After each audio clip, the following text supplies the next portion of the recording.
Yeah. Hare Krishna, dear devotees. So I wanted to seek the blessing of Radha Madhav, Radha Shyam Sundar Krishna, Gopal, Nrsimhadev, Jagannath, Baladev, Subhadra, Gaunitai, Tulsimani, Haridas Thakur, Guru Parampara, Shri Prabhupada, Guru Maharaj, and the assembled devotees. So continuing on, Srimad Bhagavad Puran, 11th Canto, chapter number 24, which is entitled The Philosophy of Sankhya. In this chapter, Lord Krishna gives instruction how bewilderment of the mind can be dispelled by the science of Sankhya. Herein, the Supreme Lord again imparts to Uddhav instruction about the analysis of material nature. By assimilating this knowledge, the spirit soul can drive away his confusion based on false dualities. So what is Sankhya? Sankhya is basically analyzing what is material, what is spiritual. And in that way, analyzing the different aspects in order to identify the spirit soul and the Paramatma and the Supreme Soul. So Krishna will now describe to the science of Sankhya, which has been perfectly established by ancient authorities. By understanding this science, a person can immediately give up the illusion of material duality. So what is that material duality? Happiness and distress, cold and heat. So how can we give up that illusion? Because we can understand that we are separate from the material body. We are the spirit soul. In the beginning of creation, the seer and seen are one and indistinguishable. This supreme absolute truth, one without a second, and inaccessible to words and mind, then separate into two: the seer, which means consciousness or personality, and the seen, which means substance or nature. So this material nature, which comprises the three modes of matter, is agitated by the glance of the controlling male factor. That's a seer. The Mahatattva then becomes manifest, together with the energies of consciousness and activity from which are generated the false ego, the cause of the living entity's bewilderment. So this becomes a little technical because we are seeing how initially the Mahatattva and the personality of Godhead, absolute truth, they're actually one, and then they're split so that this material creation can take place. From these come the principle of false ego in its three aspects of goodness, passion, and ignorance. From false ego, in the mode of ignorance, arises 15 subtle forms of sense perception, followed by 15 physical elements. From false ego, in the mode of passion, come 10 senses. So these are the senses, the eyes, the ears. So we can see and perceive, feel, hear, taste. And then from false ego in the mode of goodness comes the mind and the 11 demigods who preside over the senses. So each of the senses even has a devata in charge of that sense. So it's pretty complex arrangement by the Lord in order to even facilitate this material creation. By the conglomeration of all these elements grows a universal egg, in the midst of which the Supreme Personality of Godhead, as the creating Lord of the universe, takes up residence in the role of the indwelling supersoul. So this supersoul, Paramatma, as we also know it, is this expands from the Supreme Personality of Godhead into this material world. Yeah. From the navel of this ultimate creator comes a lotus. So who is the ultimate creator? The Garbhodakshaya Vishnu. He is lying on the causal ocean, four-handed. And when he expands, from his breathing comes all these universes. So as he's breathing out, universes come out of the pores of his skin. And in every universe, he enters again as Garbhadakshay Vishnu. So that Garbhadakshay Vishnu, from him comes this lotus flower. And on top of that lotus flower is seated Lord Brahma. Lord Brahma, invested with the mode of passion, executes austerities by the grace of the Supreme Lord.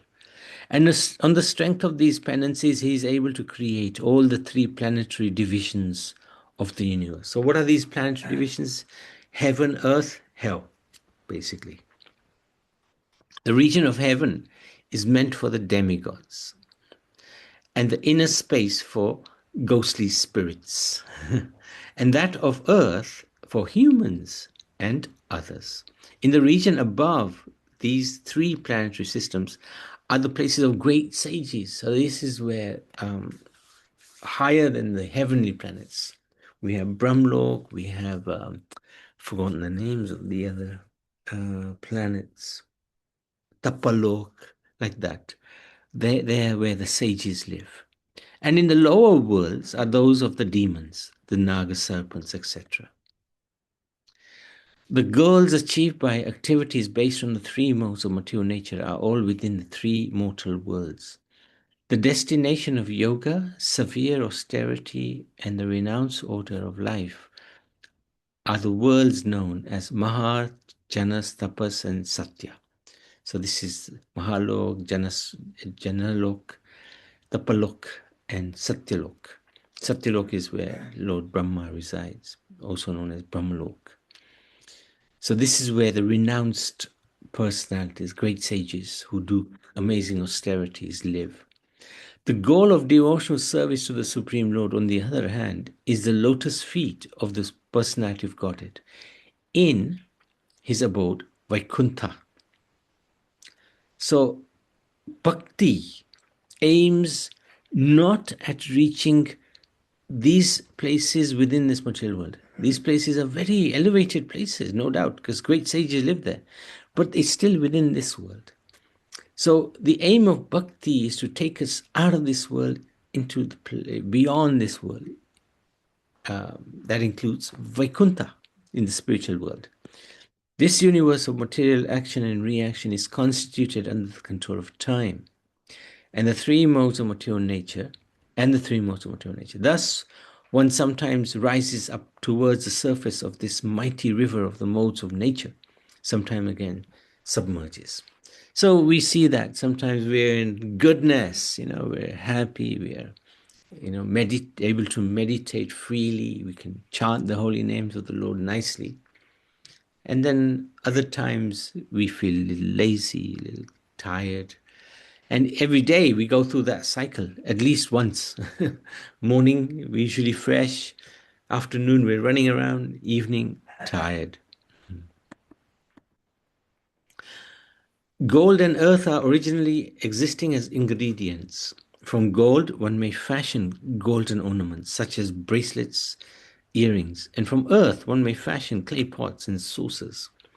The original ingredient, gold and earth, exist before the products made from them, right? That's very clear. And when the products are eventually destroyed, the original ingredients, gold and earth, will remain. So that's quite nice to understand. A good example, actually. Thus, since the ingredients are present in the beginning and at the end, they must be also present in the middle phase, taking the form of a particular product to which we assign, for convenience, a particular name, such as bracelet, earring, pot, or saucer. We can therefore understand that since the ingredient cause exists before the creation of the product and after the product's destruction, the same ingredient cause must be present during the manifest phase, supporting the product as the basis of its reality. So this is just to make us understand that these material elements are there all the time, in the beginning, in the middle, in the end. Because in the middle, they may take different shapes and forms, it doesn't mean that the essential material ingredients have disappeared. They haven't. They still remain. Whatever exists in this universe is simply the product of the combination of material nature and her Lord. Who's the Lord? Vishnu. In the same way that creation proceeds gradually from the one and supremely subtle to the multitudinous and very gross, the process of annihilation proceeds from the grossest to the subtlest manifestation of nature, leaving only the eternal spiritual substance. This ultimate soul remains situated within himself, alone and without end. The material universe may be considered real.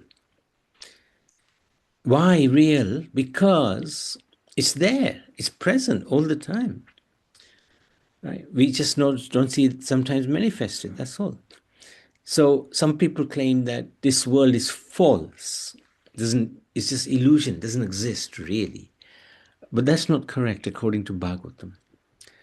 Sometimes it's manifest, sometimes it's not manifest. But it doesn't mean that it's not real. So this is an important point. Lord Mahavishnu, so the material universe may be considered real, having nature as its original ingredient in the final state. Lord Mahavishnu is the resting place of nature. So everything rests back into Mahavishnu. Started from him, and it goes to him again, which become manifest by the power of time. So that's the missing ingredient, or that's the important ingredient, time. As long as the Supreme Personality of Godhead continues to glance upon nature, the material world continues to exist, perpetually manifesting through procreation, the great and variegated flow of universal creation. Krishna explains that he is the basis of the universal form, which we see in Bhagavad Gita chapter number 11. And it displays endless variety through the repeated creation, maintenance, and destruction of the planetary systems. Originally containing within itself all planets in their dormant state, his universal form manifests the varieties of created existence by arranging the coordinated combination of the 5 elements. What are these 5 elements? This is going to be the gross elements, I believe: earth, water, fire, air, ether. Krishna further explains, at the time of annihilation, the mortal body of the living entity becomes merged into food. Food merges into the grains, and the grains merge back into earth. So this is at the end. So we see here, it goes from gross into like the material body, into food, into grains. And then that merges back into the earth. The earth merges its subtle sensation, fragrance, because that's what the smell is what distinguishes earth. Beautiful smell, especially early in the morning. I remember in Rajkot when we were there recently, and walking out early in the morning, if we smell the earth, it's such a beautiful smell. Fragrance merges into water, water further merges into its own quality taste. That taste merges into fire, which merges into form. Form merges into sound, sound merges into ether. Ether finally merges into sensation of sound. The senses all merge into their own origins. The presiding demigods merge into the controlling mind, which itself merges into false ego in the mode of goodness. So this is showing how the world becomes destroyed effectively from those different manifestations into this universal egg again. Sound becomes one with false ego in the mode of ignorance, and all-powerful false ego, the first of all the physical elements, merges into the total nature.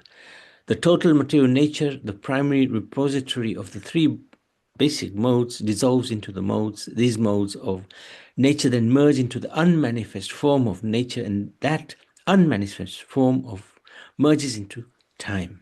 Time merges into the Lord, Supreme Lord, present in the form of omniscient Mahapurush. Mahapurush is Vishnu, Mahavishnu, the original activator of all living beings. That origin of all life merges into me.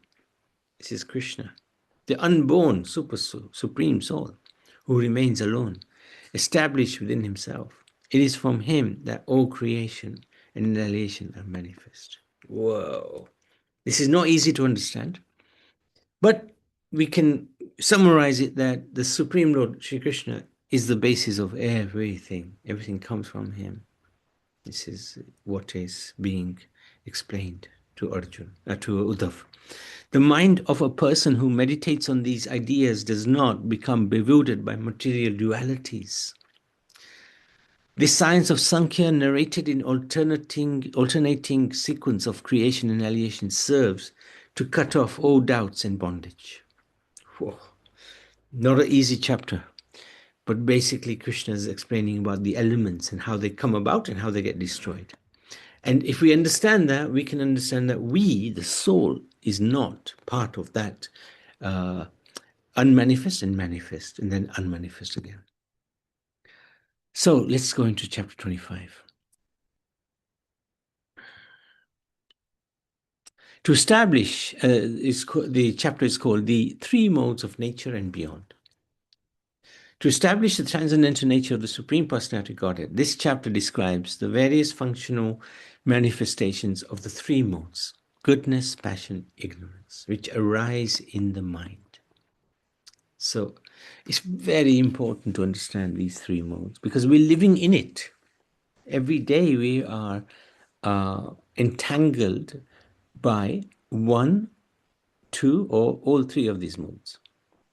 Krishna describes to Uddhav how the living entity attains a particular nature by association with individual material modes, beginning with their qualities. Okay. So again, this is quite technical. So goodness, mind and sense control, tolerance, these are the qualities, right, of goodness. Discrimination, sticking to prescribed duty, truthfulness, mercy, study of past and future, satisfaction in any condition, generosity, renunciation of sense gratification, faith in the Guru, being embarrassed at improper action, charity, simplicity, humbleness, satisfaction within oneself. This is ideals that we want to endeavor for by the mercy of the Lord. Passion. These are qualities of passion. Material desire. We want lots and lots of possessions. Great endeavor. Audacity. Dissatisfaction even in gain. False pride. Praying for material advancement. I want to become a lawyer. Considering oneself different and better than others. Inferior, superior. Sense gratification, eagerness to fight, a fondness for hearing one's own praise. The tendency to ridicule others, advertising one's own prowess and justifying one's action by one's strength.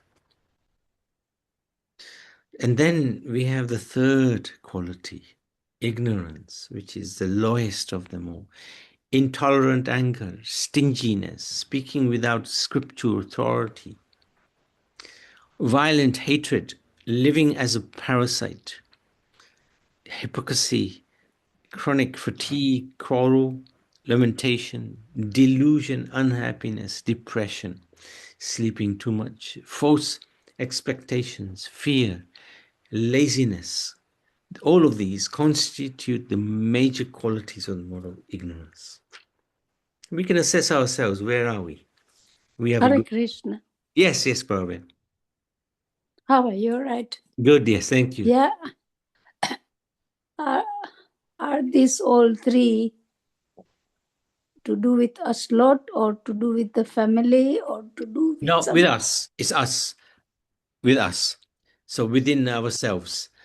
Um, we have, to some degree, all of these, to some degree, To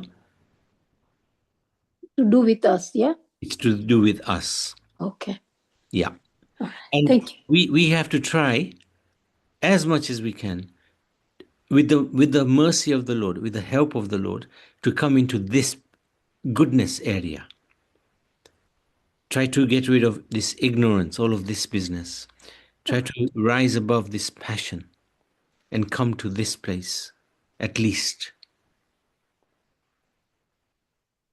Does that make sense, Barbara? Yes. Thank you. Thank you. Hare Krishna, Prabhuji. Thank you. The combination of all three modes is present in the mentality of I and mine. When a person devotes himself to religiosity, economic development, and sense gratification, the faith, wealth, and sensual enjoyment obtained by his endeavors display the interaction of the three modes.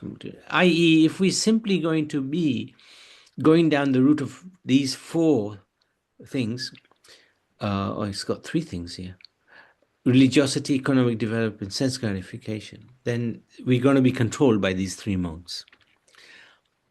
A person exhibiting qualities such as self-control is in the mode of goodness. Similarly, a passionate person is recognized by his lust, and one in ignorance is recognized by anger. So goodness means he's got control over himself. Passion means running after things. I want this, I want that. Ignorance means gets very angry and sleeps a lot. Person in the three modes, a worship in the three modes, sorry. Any person, whether man or woman, who worships the Lord with loving devotion, offering his or her prescribed duties unto the Lord Hari without material attachment or profit, is understood to be situated in goodness. So he just does his duty and he leaves everything to the Lord. When a person worships me by his prescribed duties with a hope of gaining material benefit, hankering after the fruits of his worship of the Lord, his nature should be understood to be passion. So I am worshipping you, Lord. I want something back in return. That's passion. One who worships me with the desire to commit violence against others is ignorance. These modes are present in the infinitesimal living entity, whereas the Supreme Personality of Godhead is transcendental to the three modes of material nature. When the mode of goodness, which is illuminous, pure, auspicious, predominates over passion and ignorance, a man becomes endowed with happiness, virtue, knowledge, other good qualities. When the mode of passion, which causes attachment, separatism, and activity, conquers ignorance and goodness, a person begins to work hard to acquire prestige and fortune. Thus, in the mode of passion, he experiences anxiety and struggle. When the mode of ignorance conquers passion and goodness, it covers one's consciousness and makes one foolish and dull. Falling into lamentation and illusion, a person in the mode of ignorance sleeps excessively, indulges in false hopes, displays violence towards others. So Krishna is giving us very interesting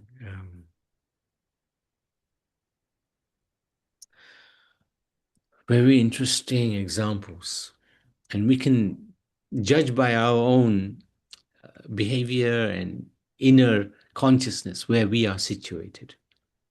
And in different parts of the day, we'll have different things that manifest. So, and we shouldn't be too upset, because we want to try to improve ourselves. So we don't become morose. We just understand, okay, I need to improve. When consciousness becomes clear and the senses are detached from matter, one experiences fearlessness within the material body and detachment from the material mind. The mode of goodness is prominent, where one can realize the Lord. Yeah. When the intelligence is distorted because of too much activity, the inability of the senses to disentangle themselves from mundane objects, an unhealthy condition of the working physical organs, and the unsteady mind are symptoms of mode of passion. Too much busy, too busy. When one's higher awareness fails and finally disappears, and one is thus unable to concentrate his attention, his mind is ruined and manifests ignorance and depression. This situation is understood to be the predominance of the mode of ignorance. So, with the increase of the mode of goodness, the strength of the demigods similarly increase. So, when there is a predominance of goodness throughout the world, the demigods become strong. That's one of the side effects of goodness. When passion increases, the demoniac becomes strong. With the rise of ignorance, the strength of the most wicked increases.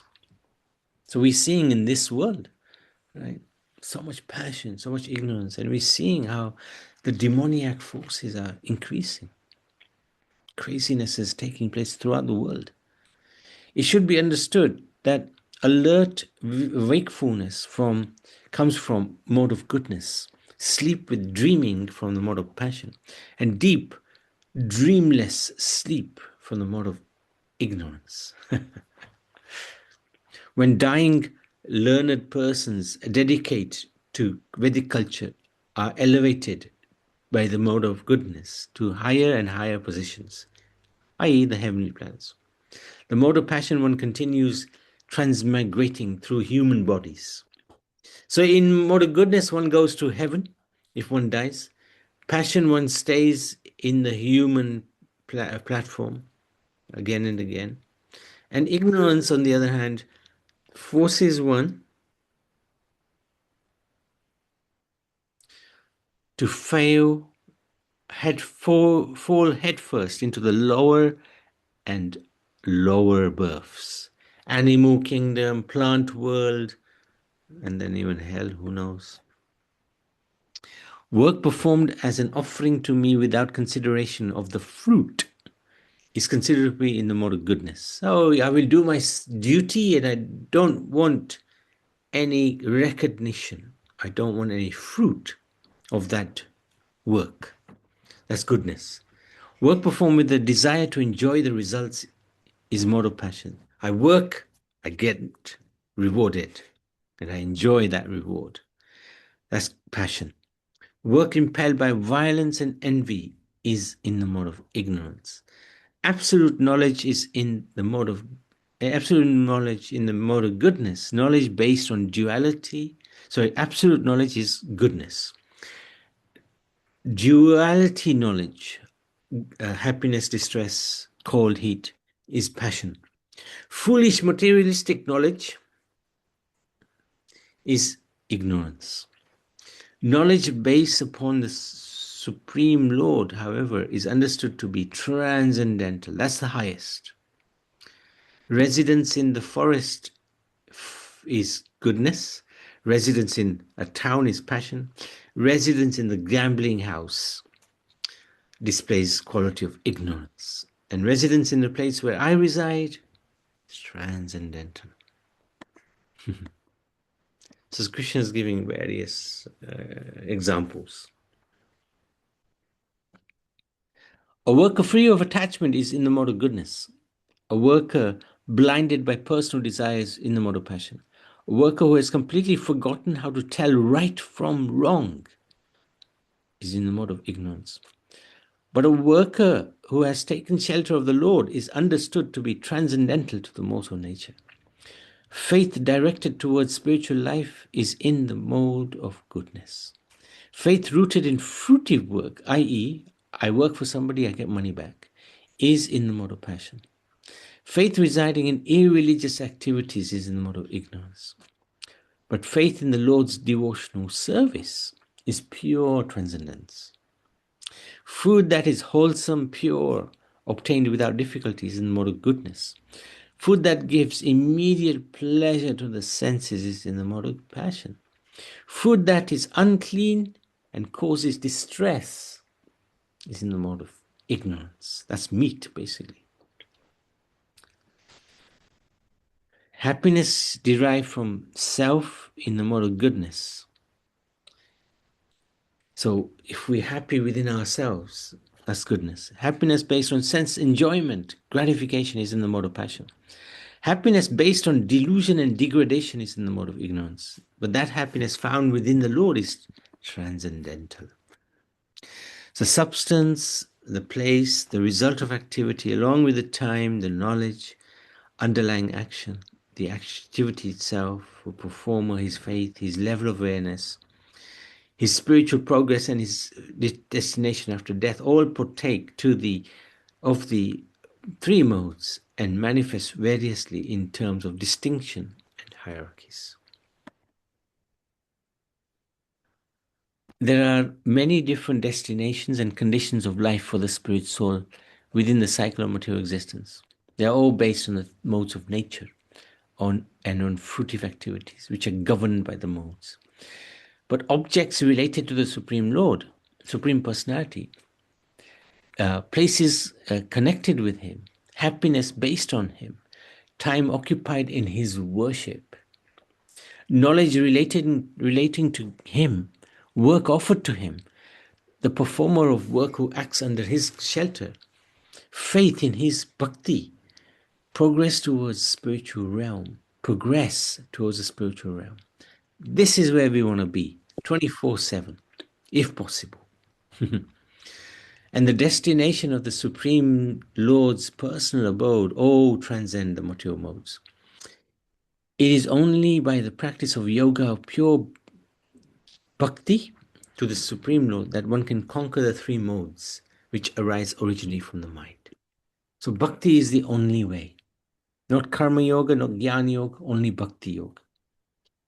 After obtaining a human body, which has the potential for developing knowledge and realization, a person who is intelligent should renounce association with the three modes of material nature and then worship the Supreme Lord.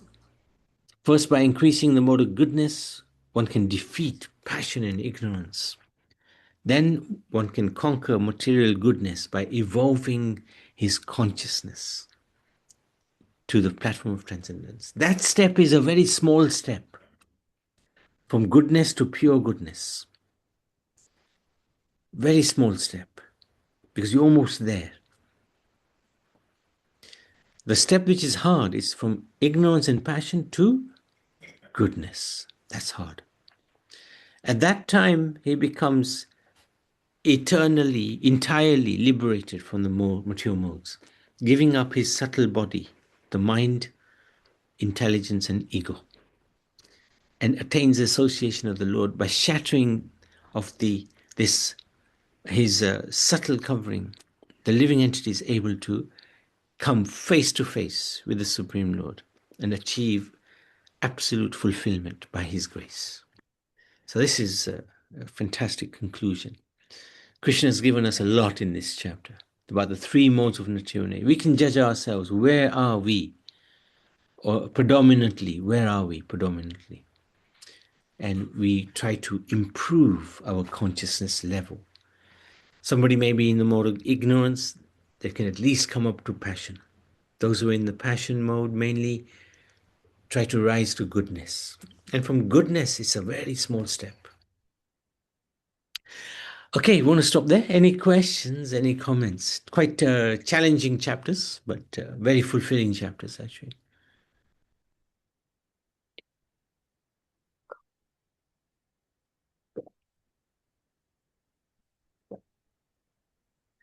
Hare Krishna, Yes, Prabhuji. yes, Prabhu. What's this fruitive activities?